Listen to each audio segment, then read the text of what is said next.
Good afternoon. Welcome to Sound Off on this Friday. Stan Maddox here. Our guest today is Jack Arnett, Executive Director of the LaPorte County Convention and Visitors Bureau. You can give us a call or send us a text message on our Sowers GMC on-air line, 362-0522. Again, that's 362-0522. Our guest again, Jack Arnett, Executive Director of the LaPorte County Convention and Visitors Bureau. Jack, as always, welcome to Sound Off today. Great to be here. Just exciting time for our communities, and you guys do such a good job of helping us get out and get our message out. So we're really excited about talking a little bit this morning.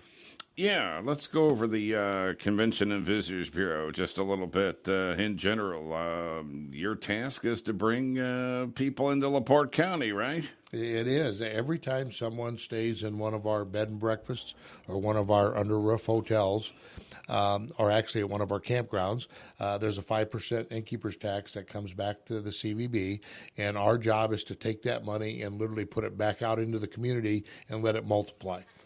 So if we put $10 out in the community, we expect to get 45 back in the form of jobs, in the form of people shopping, and all the residuals that happen when people come into our community. Okay. So, we often hear about the Convention and Visitors Bureau for the events like the Great Lakes Grand Prix and Lake Fest in LaPorte. You guys are actively involved in promoting those events and trying to bring those people here.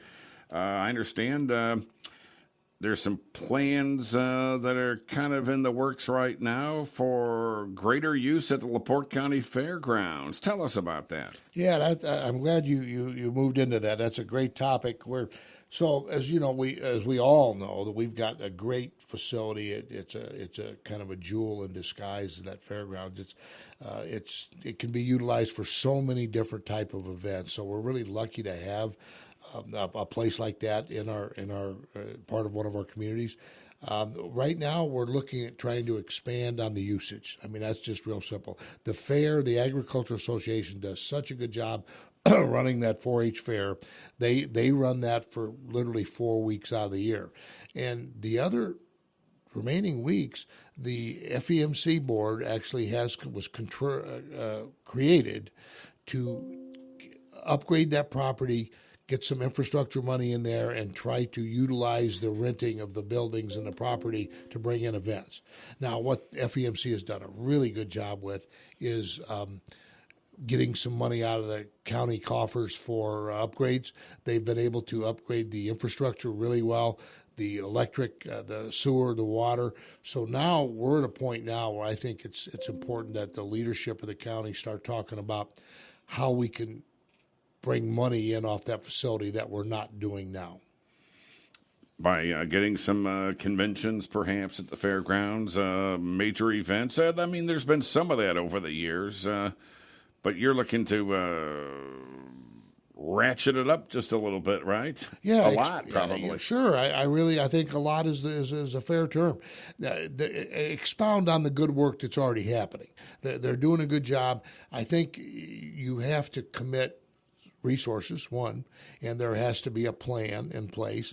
And so we've been meeting with the mayor of Michigan City, the mayor of LaPorte, the FEMC leadership, and we're well down the path of agreeing that we want to go a different direction.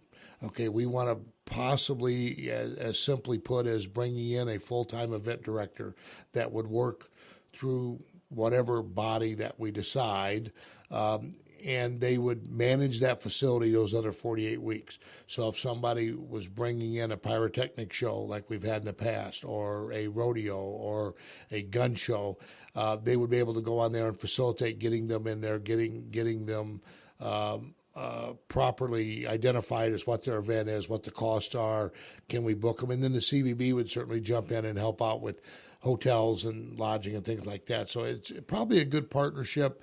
I know Mayor Tom and Mayor Angie and certainly the commissioners all understand the need to keep that full and make that a revenue builder. So that's the goal. We're going to work together collaboratively and make that happen. And our role could be as simple as just helping facilitate these discussions. We may end up having that person work through our office. It just depends on how what the right thing to do is as we get farther down that discussion. Okay. There's not a events coordinator right now then? It's part-time. There's part-time. The folks that are doing it now, there's just not enough money been committed to it that they can have a real, you get what you pay for. And, if we're going to do this right, we need to have somebody in there full-time that has the commitment and has goals and has somebody looking at those goals and saying, okay, are they being met? Or how are we progressing there? Well, there's certainly no shortage of facilities at the fairgrounds. I mean, you have like a racetrack, and then you have that sports arena and the grandstands, of course, and you got the buildings. What's the vision here? Having some type of major event every weekend throughout the whole year? Is that the vision? Or? Absolutely. There's as you just pointed out. Look at break down what you just said. There's the opportunity for all kinds of different events to come in here just the way you just described it, whether it be something in the racetrack or in that new facility or in one of those great modern buildings. So we'll look at that and bring in groups that fit, that are looking to come somewhere and bring in a gun show, car show, all the way up to a convention like the Pyrotechnics that used to come here and filled our place up for a week. Okay. Yeah, years ago, I think it was Marlo Harmon, when he was a county commissioner, he wanted to get more use out of the fairgrounds and some of the other commissioners, and they started doing some of that. The Pyrotechnics show, that's a good example of one of the major events they were able to get to the fairgrounds, a couple of times. So it's kind of a continuation, maybe build upon what's already been done. Yeah, and maybe to try to improve the process a little bit, if you will. And your point's a good one. Somebody like Marlo Harmon, and we've had many other great elected officials that have the vision and understanding, to fill that place up. But what happens is they move on, and maybe that doesn't get picked up again. New folks come in, they've got different agendas, different ideas. And so we're looking to, now that FEMC is in place, which is really cool, they're not an elected body. They're there just for one purpose, is to improve those facilities and keep them full. Now that they're in place, and it kind of fits our mission statement. So we're going to be working real closely with them and see how we can work together in improving and keeping that facility full.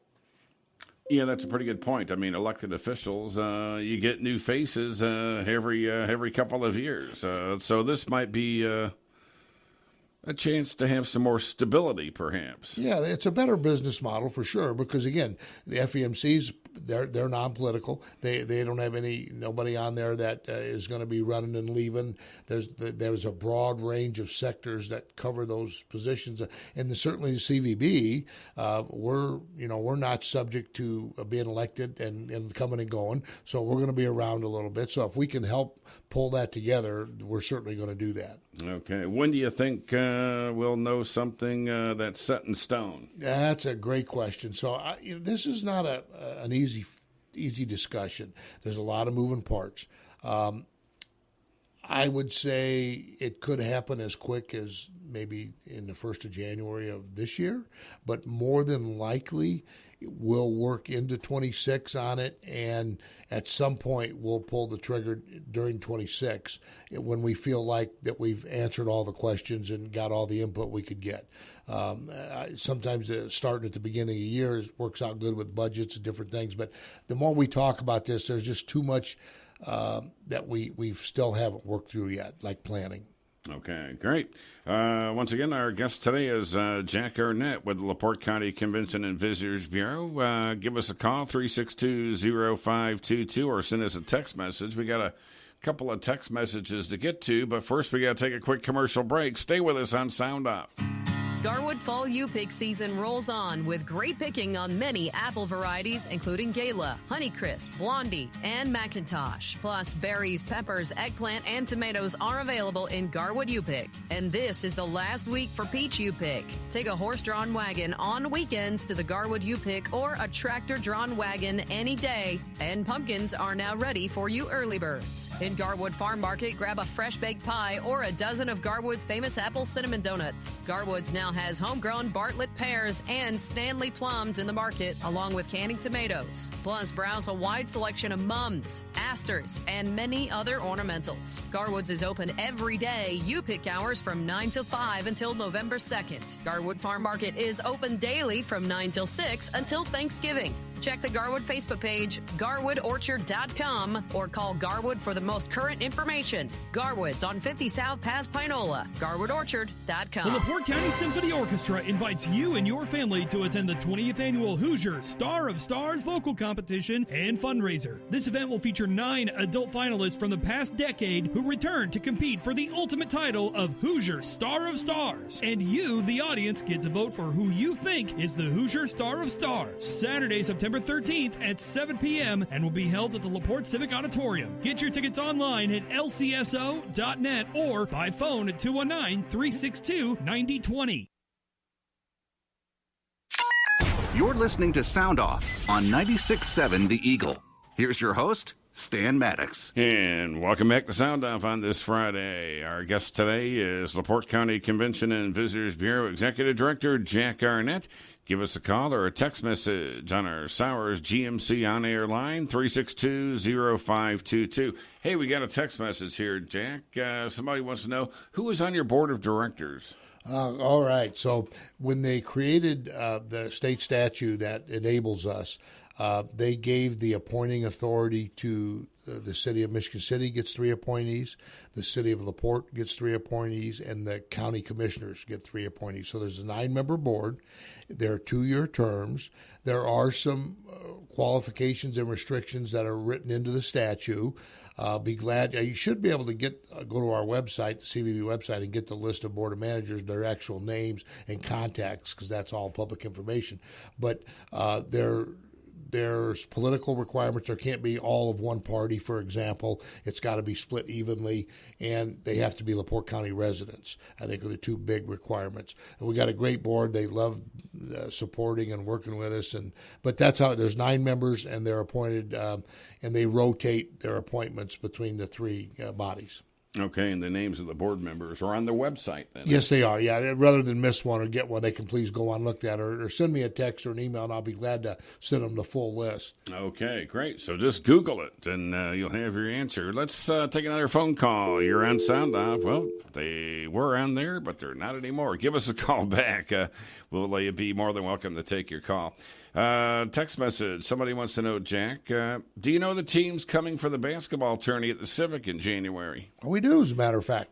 The schedule is almost finalized. The dates will be January 9 to 11. That's a new format. It's going to be Friday, Saturday, and Sunday versus starting in the last couple of years, we've done some on Wednesday, some on Thursday. We're trying to get away from those midweek games because the kids are in school and people are working, so that's a no-brainer. So the teams for 26 will be our hometown, Lullemire, CATS Academy, Link Academy, Iowa United, Brewster Academy, Long Island Lutheran, Sunrise Christian, St. James, Tennessee Colgate, Bella Vista, and IMG. Okay, and of course these are the college prep schools with the best talent in the nation. Yes, there's been you'll recognize some new names in that list. The conference has grown a little bit and added a few, moved a few on. There's always, that happens in conferences. So we're excited. And a kind of a side note to that, on December 9th, Michigan City High School basketball team is going to play Lullemire at Lullemire in a game. Not the B team for Lullemire, but the A team, the one we're talking about here. So that's going to be at the Lullemire gym. That place only seats a couple thousand, so that'll be packed house. And I understand they're doing a home and home. So Michigan City's coming to Lullemire on December 9th of this year, and Lullemire's going to Michigan City for a game next year. That's kind of cool. Not part of the tournament, but it's going to add a lot of juice to the LaPorte County part of it for sure. Yeah, you got to feel sorry for Michigan City high school alum here. I mean, sometimes tough. You got to watch what you ask for there, right? But it's my understanding that this coach, that the new coach of Michigan City, is a really cool guy, and he's wanting to up his schedule, play better competition. Makes sense. Good for him. And it is my understanding that they've got pretty good caliber team this year too. So it might not be quite as as lopsided as we might think, but we'll see. Yeah, I've been to a number of games at the home court there at Lalamere. Neat place. It is. Yeah, it's exciting. We hope to fill that up for sure for that game. Yeah, I don't think there's a place like it. I've never seen one quite like it either, so it should be pretty cool. Let's see. Somebody wants to know, is there any consideration about moving out where you're at now at the Marquette Mall? He's saying it's not as welcoming of a place as it used to be. Yeah, that's a great question there. And it was something we think about pretty much on a daily basis. Literally, when we moved there, that was the ideal spot. All the Chicago airports had ground transportation connecting. They were all going through us. There was 3 bus lines going through there besides the Chicago bus lines. Plus the local municipal buses were stopping there. So it was a hub, a true visitor center. Then COVID hit, and everything changed. Visitor centers as we know them pretty much went away.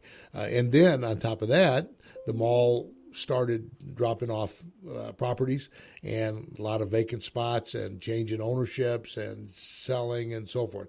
So it's been an ongoing question, but the answer is we're always looking at options to move. All right, we don't, we're not under any immediate threat right now. My understanding is that the new owners are going to leave that strip we're in, along with a couple next to us, and all the build-out's going to be behind us. And if that's the case, we'll certainly stay for a while. But options like that could pop up. Fairgrounds, for example, that's probably where I think this gentleman or lady, whoever sent this in, might have been thinking about. That's certainly maybe an option. That wouldn't be my first choice, but it ties in with the conversation. Could we move in with our friends in county government? If we, under an emergency situation, we probably could. But we're servicing our partners now a lot different after COVID, where it's not a true visitor center, as you say, but we're still servicing the partners fine. So for right now, we got a lease. We're going to be there, but we're prepared if that gets pulled off from under us. Okay. Give us a call. Again, our guest is LaPorte County Convention and Visitors Bureau Executive Director Jack Arnett. Our Sowers GMC on-air and text line, again, 362-0522. There's you're also involved in the Civic Auditorium, of course, with the basketball tournament and some other things. Recently, the director at the Civic Auditorium submitted his resignation. Is there going to be some type of transition, or can you kind of pick up where you left off?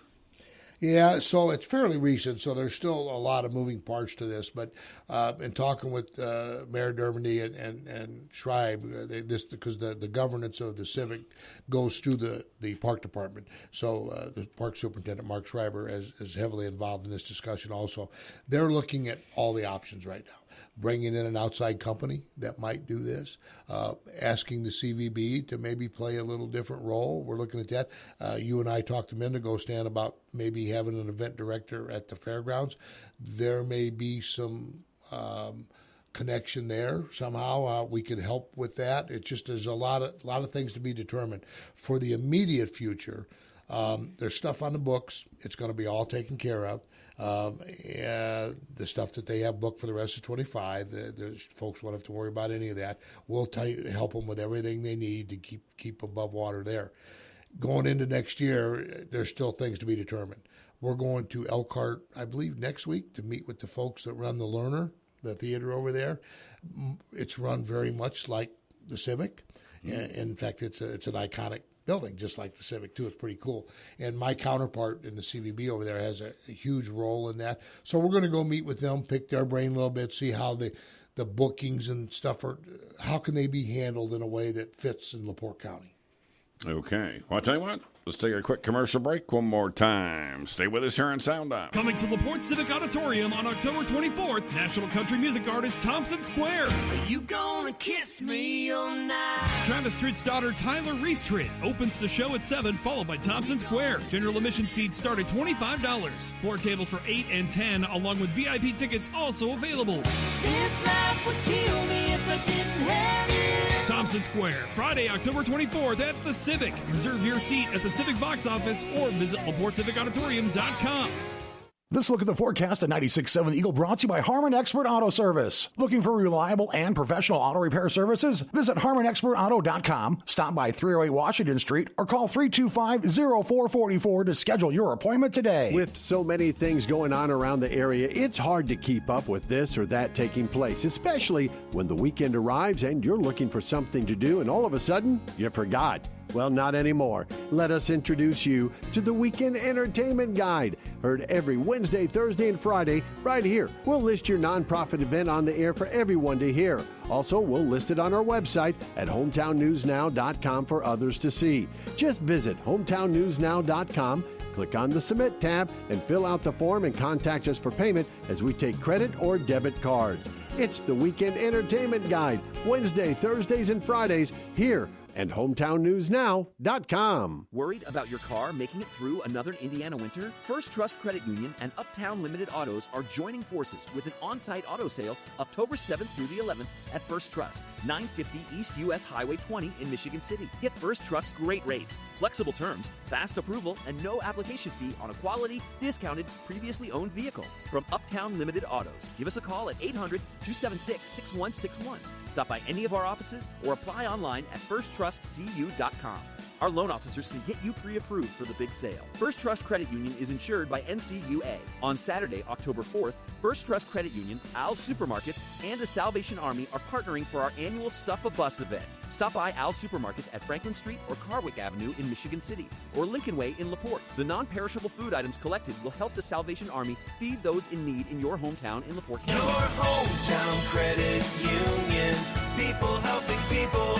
First Trust Credit Union. And welcome back to Sound Off. Our guest today, LaPorte County Convention and Visitors Bureau Executive Director Jack Arnett. Once again, that number to call or text, 362-0522. Boy, you guys are probably known most, perhaps, for your work with the Great Lakes Grand Prix. Of course, the Civic Auditorium, you're involved with the Civic, but there's many other events, right, that you're out promoting and trying to, make a success. Tell us about some of those other events. Yeah, that's important that we talk about that because the big stuff like the boat race and the basketball tournament and those things, they stick with us. But the things that really drive our county and make us who we are all of our festivals and events and things that happen. We sponsor, partner in one way or another with 82 different groups throughout the year, or at least so far in 25. It'll go up a little bit. We're at 82 right now. That we help out in one way or another, whether it's dollars to sponsor the event, seed money, marketing, attending the event, all the above. And for example, the Door Village Festival, the Lion's Paw event, Fish Lake Festival, Hannah Fest, the Mill Pond Festival, and on and on. Those are small individual events that happen throughout our county that we partner with, along with dozens and dozens of others in many aspects. Again, some of it's sponsorship dollars, some of it's seed money, marketing, and everything we can do because we're reaching into the different demographics of the county, especially South County, which is important to us because our big events are Michigan City and LaPorte. So this kind of helps draw visitors in to find out the uniqueness of our county and everything they can see and do in LaPorte County. Okay, yeah, you got include everybody into the winnings. Yeah, and if anybody would like a breakdown, we've got this information, but it ranges from supporting fireworks to supporting the Garwood's Apple Fest to all the great festivals I just touched on, and on. Sunflower Fest. It just keeps going and going, and these again are just ones that we've plugged in for this year already. And so we're excited to be partnering with all of them, and our staff actually participate in all these. We're there. We have a presence. Every weekend we're somewhere, whether it's Blue Chip or out at these events or both. Okay. Of course, the Sunflower Fair, that's going to be upon us very, very soon. Is that next week or the week after? I can't recall. But it's a big, popular event, of course, in downtown LaPorte. It's been happening for like 30 years or maybe at least 25. It is, and Mark Schreiber's kind of heading that up now. And I just talked to him the other day. He says they got a full slate. They're ready to roll. We're going to be a sponsor there. It is September 20th, yes, and it's probably only going to be a 1-day event this year versus a 2, if I understand it right. But they do a good job with that. That's a nice event. Yeah. Okay, great. And, of course, you guys are involved with Blue Chip Casino. They're out there bringing thousands of people every year for their, not just for the gaming, but for the conventions. Tell us more about the conventions. I'm going to, yeah. And before I do, I just mentioned that LaPorte County, we've got about 40 destinations that we steer people towards, and Blue Chip, of course, being one of the biggest. But there are dozens of others that we send people to, whether it's the Civic Auditorium, for example, or the Indiana Dunes connection, or the Lighthouse, or just on and on and on the list that goes on of actual destinations. Garwood's Orchard, that's a great one. That's a great destination for it. Shady Creek Winery, and many others. But yeah, to your point about Blue Chip, here I'm glad we can talk about that for a second, because I don't think folks really understand, and sometimes I lose the grasp on this myself. It's such a big deal. That what they do for our community, it's that gift that never stops giving. They brought in over 42,000 visitors last year, not gaming, to be part of the meetings and conventions that happen at that facility. Okay, that's a ton of folks that eat at our restaurants, spend money out here, that helps our economy keep moving. It's amazing. I think they are up to 350 different meetings, whether it be a 10-person meeting or a 2,000-person meeting, and everything in between that they host there. So if it's not one of the festivals or one of the other things that we just talked about, it's one of these almost 400 ongoing, all the time events at Blue Chip that we're partnering with to help the community. Okay. Sounds like you have a lot of balls to juggle, but you got some helping hands, of course. We do. We've got a wonderful staff, and they're seasoned. They know what they're doing, and lets me spend time with you guys and doing this fun stuff, and they get the real work done day to day.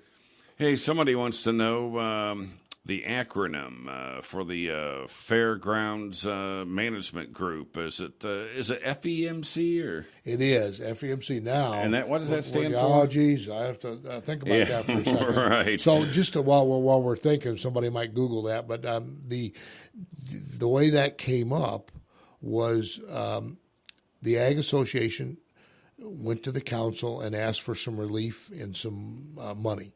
And the county council said, look, we're going to set up a blue ribbon committee that will appoint, ultimately, FEMC, appoint a governing body that is separate from elected officials, that would be a constant, whereas we know elected officials come and go. And so in the wisdom of those folks, when they come up with that, with the Blue Ribbon Committee, and I was actually one of them that was on there to help steer this, we set up FEMC, and that does stand for? I think it's FMEC. It's Fairground Management and Event Corporation. Bingo. Yeah. That's it. There we go. That's it. Yeah, good. And that's a great group. Randy Nowak is the president. Rich Stahlbrink, Judge Stahlbrink is the vice president. Pat Harris is on the board. There are several others from ag associations on it. So I believe Sheriff Haig is on there, and 2 or 3 other good community partners. So it's a well-rounded group, and we're looking forward to working with them as we started out this conversation earlier to help out there. But yeah, they're a great group. All right. Of course, not too long ago, the Great Lakes Grand Prix was held early August. Do we have any numbers yet? Any statistics on how many people showed up for all the events? Economic impact that was made? Any statistics in to report? Well, we hired 2 companies to help us with this. We have a data company that literally tracks cell phones, and that's a really cool. It's real expensive. It costs a lot of money to contract with these guys, but they can tell us so much. They can not only tell me that Stan showed up at the park that weekend, they literally will track where you went, maybe your next place. Did you go shopping? Did you go gaming? They can do so much. Now, it's almost scary, what they can do tracking these cell phones. Yeah, no kidding. So we've measured the park, Washington Park, for the whole week instead of just the 2 days of the race, because we're doing things all week there now. So that's a new aspect. So we've got that data, and then we've from year one, we've hired a company that's well known throughout the tourism industry that comes in and tracks economic impact. They actually come on site. They ride with the shuttle bus, talk to the visitors. They go to the VIP tent, sit down with the visitors. Why are you here, Stan? Where'd you come from? What are you coming back? How long are you staying? They do a one-on-one. Then they go back and they get the data from our hotels and our restaurants. So it's a complicated procedure. So as you and I were talking at the beginning of the show, we just got those numbers in. We're taking those two documents and putting them together, and should have a release maybe even next week with that. But I can tell you, when I get to jump here, we want to break the story. Yeah, that's right. Yeah, give us the scoop. Yeah, so I can tell you this: the economic impact that we're going to see from this year's race is, for that short time that we put that race on, is going to be over $30 million. Okay, it's a huge deal and well documented, and the numbers are up more than they've ever been. And we've got good data on where, why, and when. So we got to analyze all that. But I can tell you now, up, and we expected that. The weather was good, first of all. Second, we had 70-some race teams, and we're just getting good at what we do. You know, we are. We understand the race industry now, offshore racing. We're bringing in the right people to run it, and things are just coming together. And our race director, Scott Miller, is just fantastic. And so there's a huge impact from that race. And we'll be sharing that any day. But go ahead and go with the 30 million, because that's what it's going to say when we send it out. Is that a record? It is. Yeah, last year was 23, I believe, if I'm not mistaken. And again, we try to stretch it out and to make it a weekend. Our average visitor stay is almost, for every person that comes in, is almost a 2-day stay. And that's really huge, because we get a ton of locals that don't stay at all. So that means that to get that number to averaging almost 2 days per visitor, we've got to have out-of-town people staying 4 and 5 days to make up for me and you, we don't use a hotel room because we go home every night. Mm-hmm. So it's a huge number, and we're real excited about it. Wow, that's great. Wow. Okay. Yeah. 30 seconds. That's all we got. Jack, final thoughts. Well, we're always working together with our folks in the city, the municipalities, and we're going to continue to do that. Both communities got hit really hard with Senate Bill 1. It's turning their tax base upside down, and we're going to be working with them on ways that we can help, whether it be the Civic, whether it be the fairgrounds, to help fill that gap a little bit, because they're getting hit hard with their tax base being eroded. And so that's part of our job, is to work with our partners and see what we can do to fill that gap. Okay. Well, Jack, thanks a lot for coming in Sound Off. It's always a pleasure to have you on. Look forward to your next visit. Me too. Pat Holmes is coming on, I think, with me, so we need an extra chair next time, I think. He'll be here to help, from Lovemeyer, the head coach, to talk about the basketball tournament. Great. Look forward to that. Yeah. Pat's a great guy. November 7th, maybe. It might be the date, but it's somewhere in that time range. Okay. Well, we look forward to that as well. All right. Well, Jack, thanks for coming on Sound Off. And as always, thanks for you for listening today and giving us a call and sending those text messages. Have a great weekend. We'll see you Monday. Bye-bye. Thank you for joining us and voicing your opinion on this edition of Sound Off. Oh, hey. The views expressed on Sound Off are those of the host or callers and do not represent the opinion of 96.7 The Eagle, Spoon River Media, LLC, or the sponsors.